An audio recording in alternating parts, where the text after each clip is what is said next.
அனைவருக்கும் வணக்கம். நாம் இங்கு தமிழால் இணைந்துள்ளோம். இன்று தமிழ் என்பது ஒரு மாநில மொழி மட்டுமல்ல, இந்திய நாட்டின் மொழி மட்டுமல்ல, ஒரு உலக மொழி என்பதை உறுதி செய்வதற்காக பல நாடுகளுக்கு சென்று வருகிறேன். குறிப்பாக நான் ஒரிசாவில் 20 வருஷம் வாழ்ந்தவன். அப்போ நான் ஒரிசாவுக்கும் தமிழ்நாட்டுக்கும் இலங்கைக்குள்ள வரலாற்று ஆய்வு பண்ணுறப்பயே வியக்கத்தக்க ஒரு செய்தி எனக்கு கிடைச்சிது. ஒரிசாவில் தால்சன்ற பகுதியில் திரிபுவன மகாதேவி, ஒரிசாவோட முதல் பெண் அரசி. அவங்க யாருன்னா கொங்கு நாட்டிலேருந்து போன ராஜமல்ல தேவராயனுடைய மகள். அப்போ இதுக்காக நான் கோயம்புத்தூர் மாணிக்கம் ஐயாவுடைய நூல்லாம் வாங்கி மாணிக்க நூல்லாம் படித்து கொங்கு நாட்டை பற்றி முழுமையாக படிச்சிருக்கேன். அது இல்லாமல் இன்னொரு காரணம் இருக்குது. இன்றைக்கி தமிழகம் 1,30,75 சதுர கிலோமீட்டருங்க. அதில் 45,000 சதுர கிலோமீட்டர் கொங்கு மாவட்டம், கொங்கு நாடுகள். இப்போ 24 நாடுகள் கொண்ட அந்த கொங்கு நாட்டு, அந்த கொங்கு மண்டலத்துடைய அந்த ஒரு திறன் இப்போ நான் அண்மையில் பல நாடுகளுக்கு போயிட்டு வரேன். எங்கே போனாலும், எந்த நாட்டுக்கு போனாலும் கொங்கு நாட்டை சேர்ந்த சிலர் என்னோட தொடர்பில் வராங்க. அது இல்லாமல் நாங்கள் ஒரு தென்புலத்தார்னு ஒரு குழு வச்சுருக்கோங்க. 109 நாடுகளில் இருக்கவங்க அன்றாடம் நாங்கள் பேசிகிட்டு இருக்கோம், மொபைலில் பேசிகிட்டு இருக்கோம். அதில் பெரும்பாலும் கொங்கு நாட்டுடைய பல கூட்டங்கள் சார்ந்தவங்க. குறிப்பாக என்னுடைய நலம் விரும்பிகள் சொல்லக்கூடிய முத்து சண்முகம் எல்லாமே சிகாகோவில் இருக்காங்க. அவங்க எல்லோரும் கோயம்புத்தூருக்கு வரப்போ சென்னை என்னை பார்த்துட்டு போவாங்க. பிருத்திவிராஜ், என்னுடைய நிறைய நண்பர்கள், அதை கிட்டத்தட்ட என்னுடைய இந்த குழுக்களில் பாதி பேர் கொங்கு நாட்டை சார்ந்தவங்க. இது இல்லாமல் கிரேக்கத்தை பற்றி ஆய்வு பண்ண போகிறப்ப கிரேக்கம் முழுமையாக வணிகம் பண்ண. ஒரு காலத்தில் கிரேக்கத்தில் என்ன சொல்கிறாங்க, ரோமானியத்தில் என்ன சொல்கிறாங்கன்னா, நீங்கள் எப்போ பார்த்தாலும் தமிழ்நாட்டிலே பொருள் வாங்குறீங்க, உங்களால் எங்களுக்கு நஷ்டம் வருதுன்னு சொல்லி கிரேக்கத்தில் அறிக்கையை விட்டாங்க. அப்போ அந்த வாங்கின பொருள் இன்றைக்கி கூட இந்தியாவிலே அதிகமாக ரோமானிய காசு கிடைச்சது கொங்கு நாட்டில் தான், உங்களுக்கு தெரியும். அதே மாதிரி தட்சிண பெரும்பாதான் சொல்லி கன்னியாகுமரியிலேருந்து காஷ்மீருக்கு போகிற வழி பெரும்பாலும் இந்த கொங்கு மண்டலத்து வழியாக தான் போகுது. இப்போ கூட காசிக்கு போகிறவங்க, ராமேஸ்வரத்துலேருந்து காசிக்கு போகிறவங்க, காரைக்குடிக்கு போகிறவங்க கிருஷ்ணகிரி வழியாக தான் போவாங்க. நீங்கள் யோசிச்சு பாருங்கள், ஏன் இந்த பகுதி மிக முக்கியமாக இருக்குது. அதே மாதிரி 2000 வருஷம் முன்னாடி படியூர்ன்ற இடத்துல, காங்கேயம் பக்கத்தில் படியூர்ன்ற இடத்துல மரகதக்கல் வாங்கிறதுக்கு வெளிநாட்டுக்காரங்க மாதக்கணக்கில் தங்கியிருப்பாங்க. இது இல்லாமல் 8000 வருடம் முன்பு மிக மிக வியப்பான செய்தி என்னென்னா, 8000 வருடம் முன்பு மெக்சிகோவுக்கு போன பருத்தி நாகரிகம், அந்த நாகரிகம் போன இடம்னா கொங்கன். அதை என்ன பண்ணிட்டாங்க, ஒரு வரலாற்று ஆசிரியர் என்ன பண்ணிட்டாங்க, இது கொங்கனின்னு சொல்லி மகாராஷ்டிரா கொண்டு போனாங்க.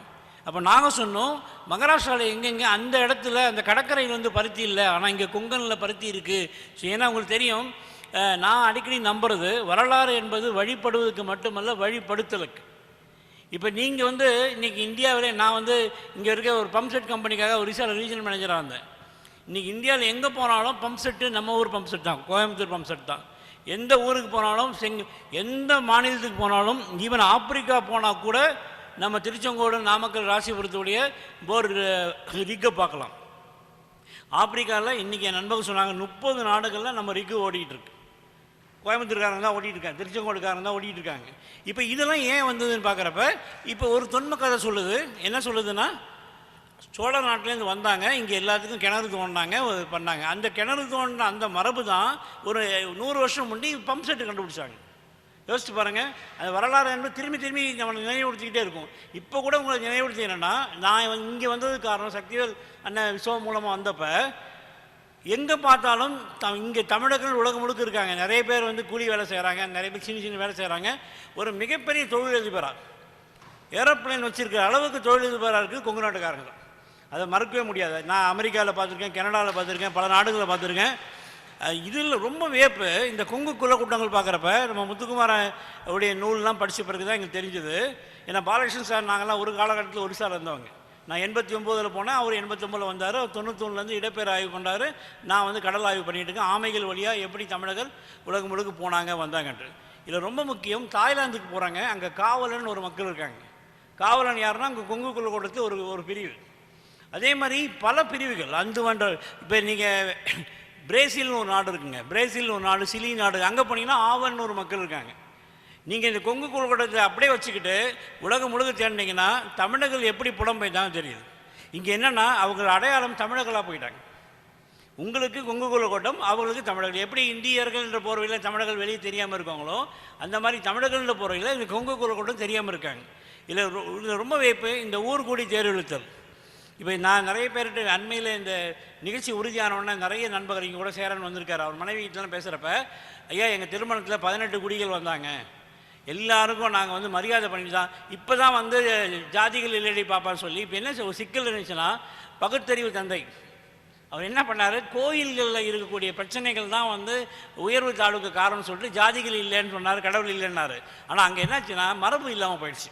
இப்போ உதாரணம் சொல்கிறேன், உங்களுக்கு தெரியும், அப்போல்லாம் குடிசை நிறைய இருந்தது. அரசாங்கம் என்ன சட்டம் போட்டாங்க, குடிசையை இடித்தாதான் நான் வந்து பில்டிங் கட்ட பணம் தருவேன்னாங்க. இப்போ குடிசை எங்கே போச்சு, குடிசை கட்டுறவங்க எங்கே போனாங்க? இப்போ பார்த்தீங்கன்னா மியூசியத்தில் போனீங்கன்னா ஒரு குடிசை கட்டி வச்சுருக்காங்க. ஒரு மரபை அடையாளமாக கொண்ட குடிசையை, வாழ்வியல் அடையாளமாக கொண்ட ஒரு குடிசையை இன்றைக்கி நாகரிகம் கருதி அதை வரலாற்றுன்னு எடுத்துட்டாங்க. இப்போ இன்றைக்கி வந்து இதில் ரொம்ப உதாரணம் சொல்கிறேன். நானும் ஒரு வேளாளர் குடும்பத்தை சார்ந்தவன் தான். மிக முக்கியமான நிகழ்ச்சி ஒரு 10 வருஷம் முன்னாடி நடந்தது. திருவேலங்காடான ஒரு இடத்துல பழையனூர் நீலி அந்த அம்மா குழந்தைய சேர்ச்ச ஒரு இடத்துக்கு என்னை கூப்பிட்டு போகிறாங்க. என் கூட ஒரு 7-8 பேர் இருக்காங்க. கீழே வந்து முள் புதராக இருக்குது, ஒரு 6 அடி கீழே. வழக்கமாக நான் வந்து பள்ளம்னா எனக்கு கொஞ்சம் பயம். உடனே நான் குதித்து அந்த பள்ளத்தை சரி பண்ணுறேன். அந்த பள்ளத்தில் இருக்க புல்லெல்லாம் எடுத்து அந்த கால் படித்த திடத்தை காமிக்கிறேன். என் பக்கத்தில் ராஜவேலுன்னு ஒரு தொல்லியல் அறிஞர் இருக்கார். அவர் அப்படியே என் சட்டையை பிடிச்சி என் தனியாக கூப்பிட்டு போயிட்டு, பாலு நீங்கள் என்ன ஜாதின்னு கேட்டார். ஏன் சார் கேட்குறீங்கன்னு. இல்லை நான் காரணமாக தான் கேட்குறேன், இங்கே அத்தனை பேர் இருந்தாங்க, நீ மட்டும் ஏன் குதித்து அதெல்லாம் சரி பண்ணி கொடுத்த. நான் சொன்னேன், நாங்கள்லாம் வெள்ளாளர்னு சொல்லுவாங்க, அது துருவ வெள்ளாளர் சொல்லுவாங்க, விழுப்புரம் பகுதியில் முதலியார் சொல்லுவாங்க. என்னை கூப்பிட்டு போய் காமிக்கிறாரு. கொடுத்த வாக்குக்காக 76 காராளர்கள் வேளாளர்கள் வந்து இறக்குறாங்க. பழையனூர் நீலிக்கு கொடுத்த வாக்குக்காக வெள்ளாளர் வந்து ஊர்கூடி இறக்குறாங்க. அந்த மரபில் வந்த நீ கீழே குதித்து சரி பண்ணியிருக்கேன்ற. யோசிச்சு பாருங்கள், உங்கள் எல்லாருக்கும் ஒரு மரபு இருக்குது, எல்லாருக்கும் கூட்டம் இருக்குது. இப்போ நம்ம யூஸ் சொன்ன மாதிரி 260 கூட்டங்கள் இருக்குது. இப்போ 60 குலக்காணிகள் இங்கே இருக்கிறாங்க. அந்த 60 குலக்காணிகளும் ஒரு மிக நீண்ட மரபை, அதாவது குறிஞ்சி முல்லையில் இருந்த ஒரு ஆயர் இனத்தவர், ஒரு முல்லை நில பகுதி மக்கள் எப்படி ஒரு புதிதாக கண்டுபிடிக்கப்பட்ட ஒரு மருதநில நாகரிகம். உலகத்திலே எல்லா நாட்டிலையும் கடல் இருக்குது, எல்லா நாட்டிலையும் காடுகள் இருக்குது, எல்லா நாட்டிலையும் மலை இருக்குது. ஆனால் அந்த மருதநில நாகரிகம் சொல்லி நீரை வழிபடுத்திய ஒரு மக்களாக தமிழ் நாகரிகம் தான் இருக்குது. இந்த நாகரிகம் தான் தொடர்ச்சியாக உலகம் முழுக்க போகுது. இப்போ இந்த ரிசர்ச் பார்த்திங்கன்னா, பொதுவாக உலகத்தின் மிக முக்கியமானது யார், தமிழர்கள் வந்து உலகளாவிய மக்களுக்காக இந்த ரிசர்ச் ஆரம்பித்தேன்.